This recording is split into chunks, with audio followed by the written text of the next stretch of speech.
د بغلان د اطلاعات او فرهنګ ریاست لوري د ځوانانو او د دې ولایت د سیمه ییزو چارواکو د مخامخ خبرو ستونزو شریکولو او د نیمګړتیاوو د حل په موخه جوړې شوې غونډه کې د بغلان د ولسوالۍ اوسیدونکي شکایت لري چې تېرې 2 لسیزې په سیمه کې د پوهنې، روغتیا، برېښنا او ګڼو نورو برخو کې ستونزې په خپل ځای باقي پاتې او لا هم په دغو ولسوالیو کې د مسلکي ښوونکو او معیاري روغتیایي خدماتو نشتون خلک له ګڼو ستونزو سره مخامخ کړي او له اوسني حکومت یې د حل غوښتنه کوي.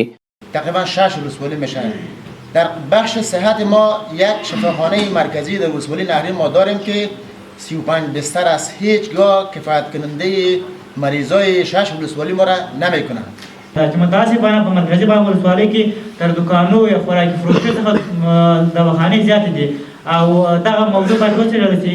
دغو دواخانو جوازونه باید وکتل شي او دغه دوایی چې دوی واردوي د نورو ځای څخه دغه کیفیت باید وکتل شي.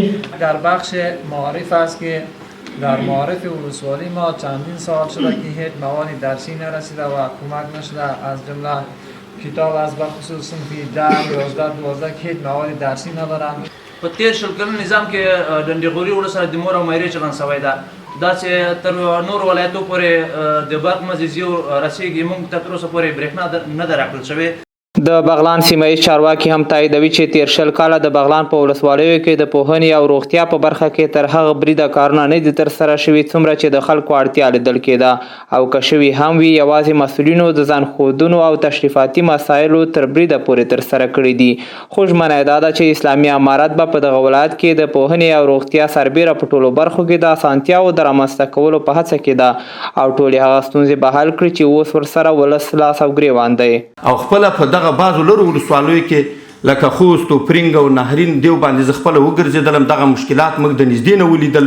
هغه د معرف په بخش کې وو، د صحت په بخش کې وو، د ورزش په بخش کې وو.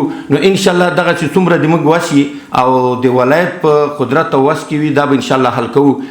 در اینجا واقعا که هیچ کار نشده، در هیچ اداره کار نشده. اگر کار شده کلشان خیالی بوده و دیگر که اگر کار صورت گرفته فقط برای نام بودن. د بغلان حکومتي مسؤلین وایي چې په دغه ولایت کې د سیمه ییزې حکومتولۍ د ښه کېدو او د چارو د سم تنظیم په موخه مشورتي ناستو ته له بېلابېلو قشرونو سره دوام ورکوي څو د هغوی له نظرونو څخه په ګټې اخیستو دولتي خدمات ښه او حکومتي چارې ښې تنظیم شي. نورګل اندړوال، میلمه راډیو، بغلان.